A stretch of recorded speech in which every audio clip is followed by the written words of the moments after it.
Good midday from the UK.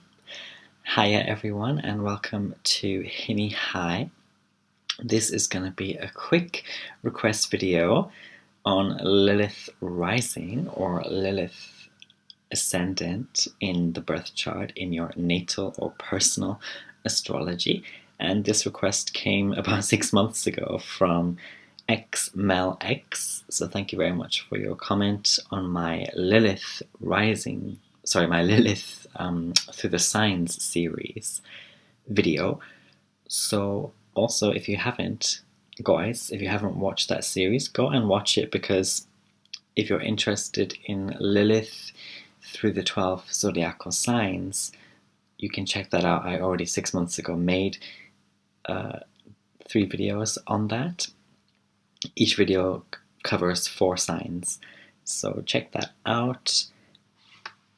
This specific one is on having Lilith in your first house. So you do need to know your ascendant or your rising sign, which you can calculate from your birth time when you calculate your birth chart. I recommend astrotheme.com, astrotheme.com. It's a great calculator in my opinion, and you should be able to see the Lilith symbol. It kind of looks like it's kind of like a black-grey crescent moon on a cross. Okay, there's a little cross at the bottom of that. That will tell you which sign Lilith is in, and also the degree. This is one of the smaller sort of silver grey symbols in the birth chart. It's not a planet. It's more like a point, an invisible point in the chart. Okay, so that aside, oh, by the way, if you would like a reading, please do get in touch as well, queerhinny@gmail.com. You can check out my new website, hinnyhigh.com. You can see my list of current services. I do offer lockdown rates right now for everyone, because most of us are still in a very difficult situation financially and the rest of it. So I offer that. And also, if you are a Leo, I'm currently, for the whole of Leo season, offering a very special discount of £5, yes, per reading for Leo suns. It will be a reading only on your sun placement in the birth chart, so not the other planets, but the sun placement alone, the house that it's in, and your season, and maybe any aspects that your sun is making to other planets in the chart. Okay, so Lilith Rising. What is Lilith Rising? What is Lilith Ascendant? Again, check out my Lilith series, the introduction of the first video, where I talk more in depth about some of the archetypes of Lilith. And I'm one of these people who actually didn't know about the story of Lilith. Before I did, I actually knew about the archetypes of Lilith. So I knew more about the archetypes of Lilith than the original or the story, the biblical sort of stories, the Talmud stories of Lilith, or Lilith in sort of Babylonia or Mesopotamia, these sort of really old sort of accounts of Lilith. I didn't know any of that, but I was aware of the archetypes of Lilith first. Now, one of the things that having Lilith in the first house can give is someone who, as an individual, because the first house rules individuality, you as a person, it can give you someone who runs away. And my entire Lilith series that I made is on how you run away. So based on what sign you have Lilith in, I talk a lot about how you run away. And you as an individual then, with Lilith Rising, can be someone who runs away a lot, someone who rebels a lot, let's say. Now, it's really important that we consider in the various stories and accounts of Lilith, what or who Lilith was.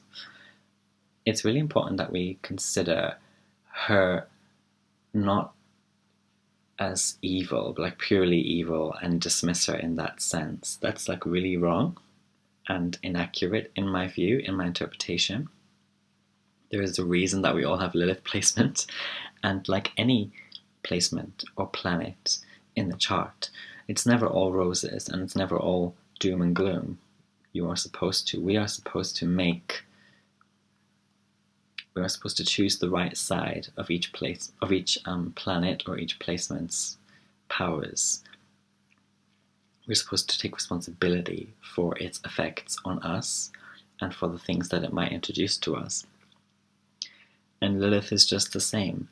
Lilith, in the sort of more biblical, if you like, accounts, was actually running away because she was going to be raped. Adam, by some accounts, wanted to rape Lilith. So she runs away. And wouldn't you, if you could? This is Lilith. And so, but more generally, this presents an individual who is a bit of a runaway, a bit of a rebel, or someone who just looks this way because this is the first house, which also includes the aura, or how you come across to others, especially with first impressions. So you might not actually be deep down a runaway, but you kind of come across like that. You look like that. Okay, Lilith rising people can also be really into resistance, really into refusal. So you could be someone who's really into protests, someone who's really into protesting. It doesn't literally mean that you go to marches and demonstrations and the like. You could simply just have this flair to your personality which wants to protest, or that views the world as a place in which protest is necessary, or you just see the protestations of the world, if that makes sense to you. And also refusal. So someone is into refusing your enemies, your open enemies, into refusing open, obvious obstacles as well, because the first house is looking at, it is opposite to the 7th house of open enemies.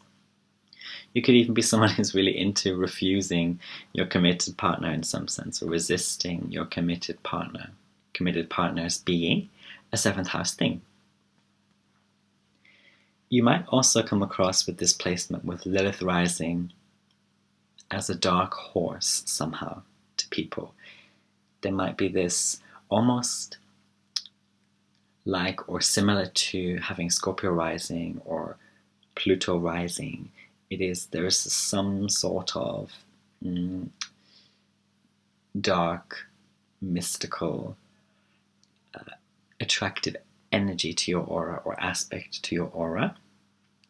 You could look like this dark horse. And also you could be into things, people, ideas that have this dark horse quality to them. Because again, the first house is what you are personally into as well. You could be someone who comes across as being very wild. Lilith, in many of the stories, the accounts, is associated with the wilderness, the desert. And so you could be someone who comes across like this. Someone who's very wild, barren, untouched, or like untethered. Just wild, though. You could be really into wild things, into the wilderness, into wild people, or into wild ideas, again, perhaps relating to rebellion, resistance as well. Lilith is also really a feminist archetype, and I mean that in the sort of yin energy, astrological, spiritual senses of feminism, femininity. So again, going back to my earlier point of Lilith was actually running away from being raped by Adam.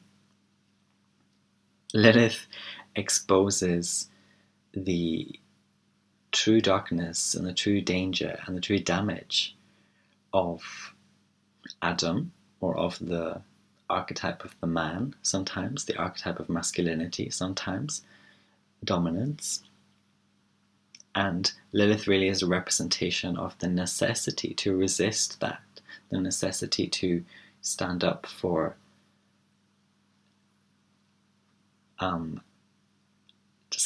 independence that can also come across as feminine, independence that can also come across as passive or not physically strong or not typically masculine or manly or dominant, yet still have power in its own right, in her own right, perhaps.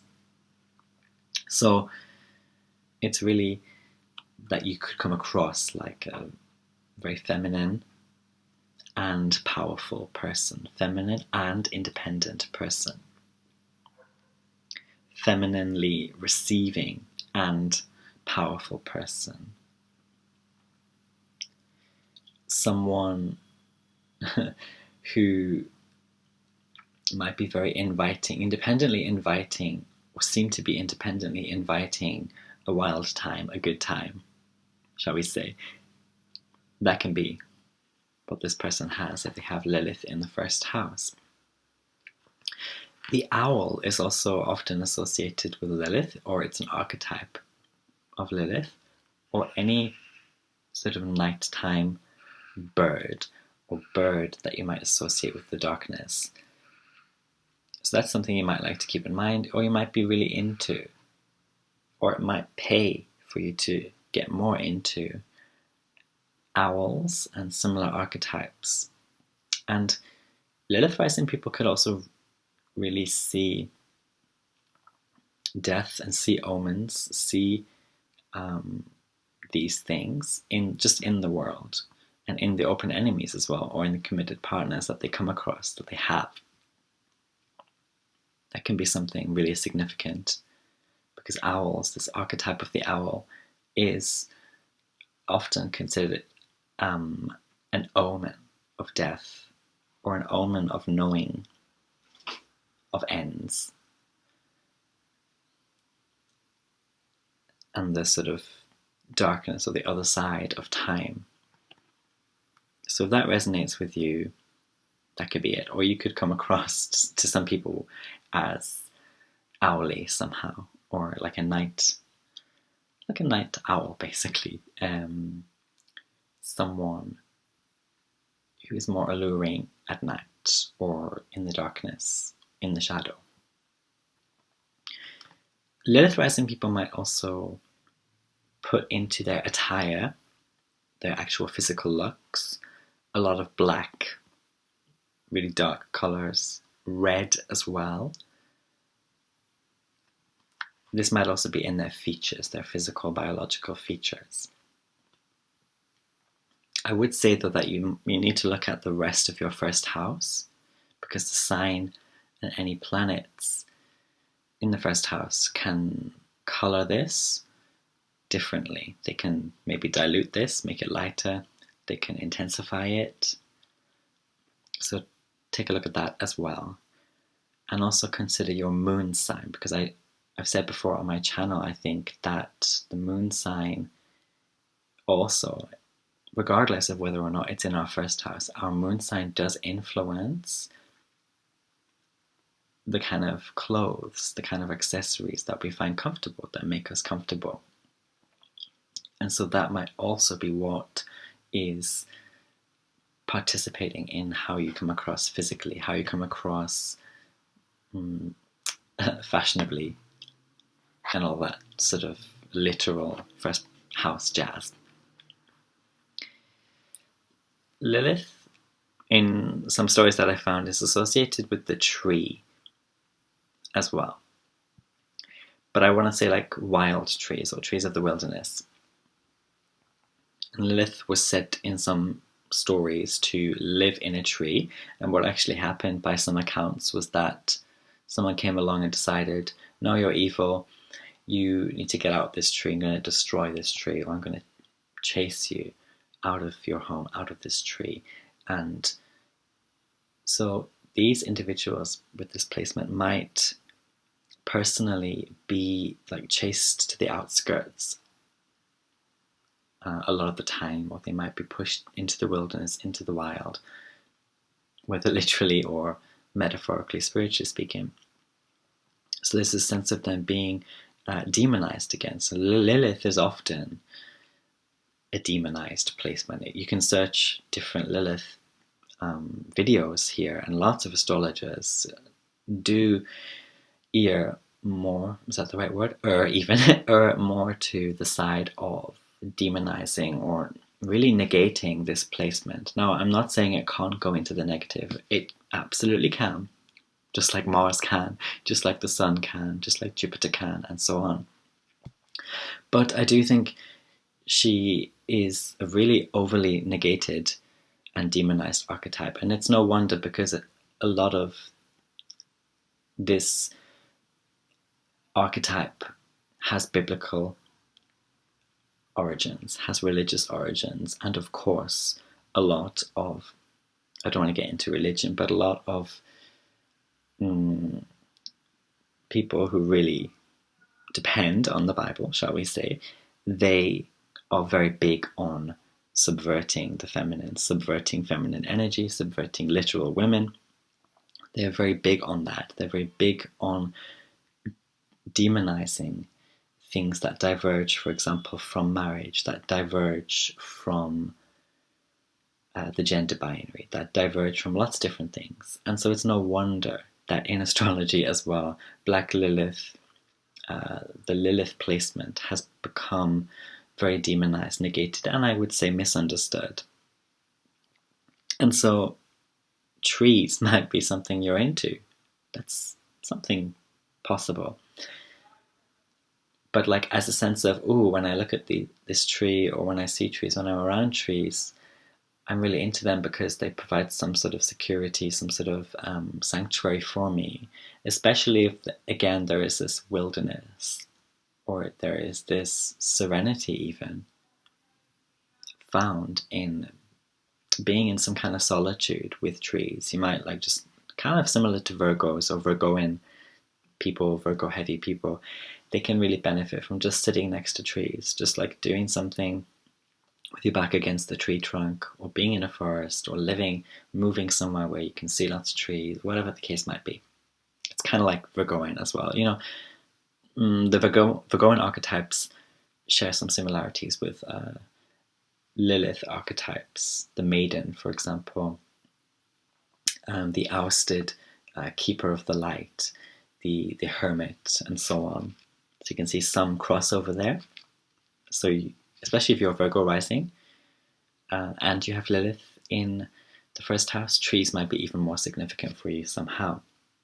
But also don't forget that that was her home by some accounts, and she was ousted from that, as was the snake, I believe. In at least one account I came across, the snake was also ousted from the tree, and so there's this sense of go away, be gone, be shunned.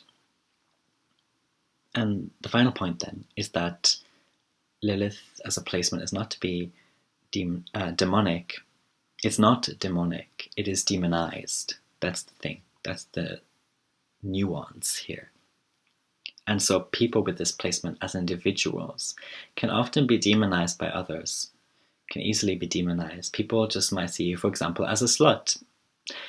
They might see you, for example, as freaky or creepy, too marginal, wild, too outcast, or to be outcast, to be cast out rather. They might see you as a lot of these things, even if you just aren't at all.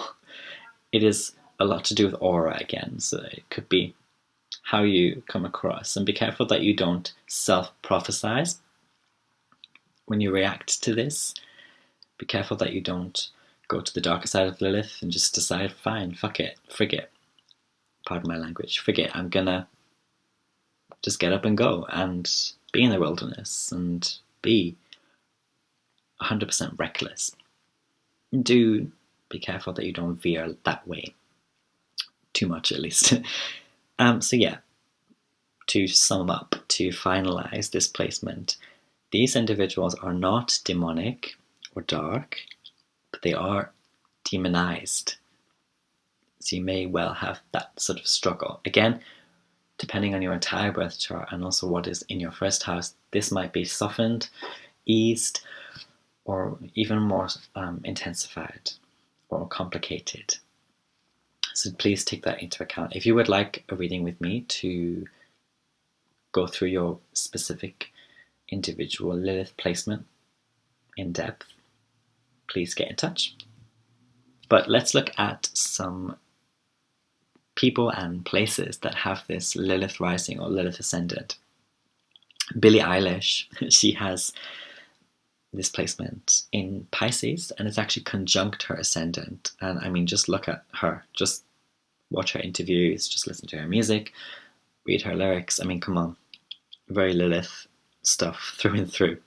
Russell Brand has this placement and is retrograde in Pisces again, like Billie Eilish. And I remember actually when I read years ago Russell Brand's autobiography, he discussed a lot of things. I can't remember if it was him or someone he knew who was raped. And